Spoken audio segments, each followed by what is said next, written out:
कारीन का क्या रोल है? देखें, कारीन को समझना इसलिए ज़रूरी है कि ये जो जिक्र हुआ है कि अल्लज़ी युवस्विसु फ़ी सुदूरिन नास मिनल जिन्नति वन नास। अब ये जो वसवसे फूंकना, ये किसका काम है? ये कोई आउटसाइड जिन नहीं होता, ये basically according to our Muslim scholars ये आपका कारीन है। वो कारीन आपके बारे में एक एक बात जानता है। आप जब से पैदा हुए हैं, आपका नाम उसे पता है, आपके पेरेंट्स का उसे पता है, आपकी हैबिट्स का उसे पता है, उसे हर चीज़ पता है, और डेथ तक वो आपके साथ ज़िंदा रहेगा। अब ये कारीन आपको इन्फ्लुएंस करता है। ये कारीन आपको कैसे इन्फ्लुएंस करता है? इट डिपेंड्स कि आप इसको फीड कितना करते हो। इकबाल सल्फ़ी से आप लोगों ने सुना होगा, बहुत से वाक़यात उन्होंने सुना है कि जिन्नात खुद बताते हैं कि फ़ीड कैसे होते हैं। एक तो म्यूज़िक जो है ना, ये जो है हैवी मेटल हो गया, ये बहुत पसंद है जिन्स को, अकॉर्डिंग टू जिन्स, इकबाल सल्फ़ी के मुताबिक। इसके अलावा दूसरा म्यूज़िक भी उन्हें बहुत पसंद है, उनकी ये खुराक है। इसी तरह पोर्नोग्राफी बहुत ज़्यादा ये उनको पसंद है और ये उनकी बहुत ज़बरदस्त खुराक है डेफिनेटली, तो हम उसे स्ट्रॉन्ग करते हैं। इसी तरह अल्लाह के नबी सल्लल्लाहु अलैहि वसल्लम ने देखें अहदीस में बताया कि राइट हैंड से खाना खाएं, लेफ़्ट से मत खाएं, क्योंकि लेफ़्ट से खाएंगे तो शैतान को भी आप फीड करेंगे। लेकिन इब्ने तैमिया अपनी बुक में लिखते हैं, उनकी बुक है जिन एंड ह्यूमन सिकनेस। इब्ने तैमिया उसमें कहते हैं कि अगर हमारे सामने हिडन वर्ल्ड खुल जाए जिन्स का, तो हमें पता लगेगा कि इस्लाम की एक एक बात में कितनी हिकमत है। तो चूँकि नबी सल्लल्लाहु अलैहि वसल्लम ही न्यू एवरीथिंग फ्रॉम वही अल्लाह सुब्हानहू व तआला की तरफ से, उनकी बात मानने में ही फ़ायदा है। अब उन्होंने राइट हैंड से खाने का कहा है तो राइट हैंड से खाना है, पानी बैठ के पीने का कहा है तो बेहतर है बैठ के आप पिएँ, 3 सांसों में पिएँ, उस तरह से पिएँ।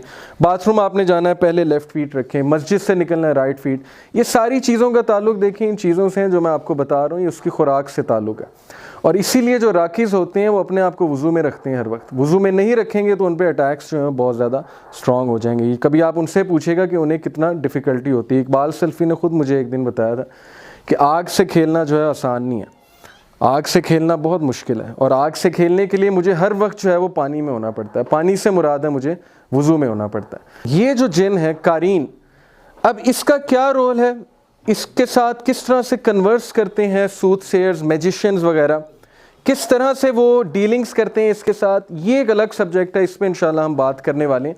लेकिन अकॉर्डिंग टू दिस हदीस यू मस्ट नो कि there is a evil companion with you. आया भी है इसके ऊपर। आया क्या है जी? आया ये है कि हिज डेविल कंपेनियन क़ाला क़रीनुहु रब्बना मा अतग़यतुहु वलाकिन काना फ़ी ज़लालिम बईद।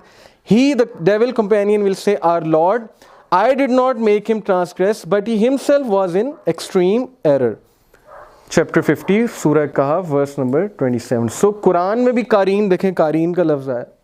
अब ये कारीन है evil companion, according to the translators. ये devil companion है वो जो हमारे साथ पैदा किया गया। अब ये वो है जो हमें वसवसे डालता है, ये स्ट्रॉन्ग हो जाता है, ये स्ट्रॉन्ग होता है तो गुनाह की तरफ हमें माइल करता है, ये वीक पड़ जाता है तो इंसान जो है वो अच्छाई की तरफ चला जाता है। असल में हमारे कंट्रोल में है। अल्लाह ने हमें अशरफुल मखलूक़ात बनाए, इससे डरने की ज़रूरत नहीं है। वो ख़ुद कह रहा है क़यामत वाले दिन वो क्या कहेगा कि मैंने इससे गुमराह नहीं किया था, इसने ख़ुद मुझे फ़ीड किया था और इससे मुझे फ़ीड करके इतना स्ट्रॉन्ग बना दिया था कि मैं इस पे हावी हो गया। जब मैं इस पे हावी हो गया तो बस ठीक है, फिर आई यूज़ टू कंट्रोल हिम। सूदसेयर जो होते हैं, किस्मत का हाल बताने वाले होते हैं, मैजिशियंस जो होते हैं, ये क्या करते हैं कि इनकी डील हुई होती है आपके कारीन के साथ। मिसाल के तौर पे मैंने किसी पे मैजिक कराना है, अल्लाह रहम करे, मैं जाऊंगा मैजिशियन के पास और मैं उसे जाके कहूँगा जी कि फ़लाना बंदा है तो उसके जहन में आप ये बात डलवाएं, या मेरी उस माशूका जो है वो भाग रही है तो उसको दोबारा मेरे पास आप लेकर आएँ। अब होता ये कि वो अपने कारीन के थ्रू उसके कारीन को हाजिर करते हैं।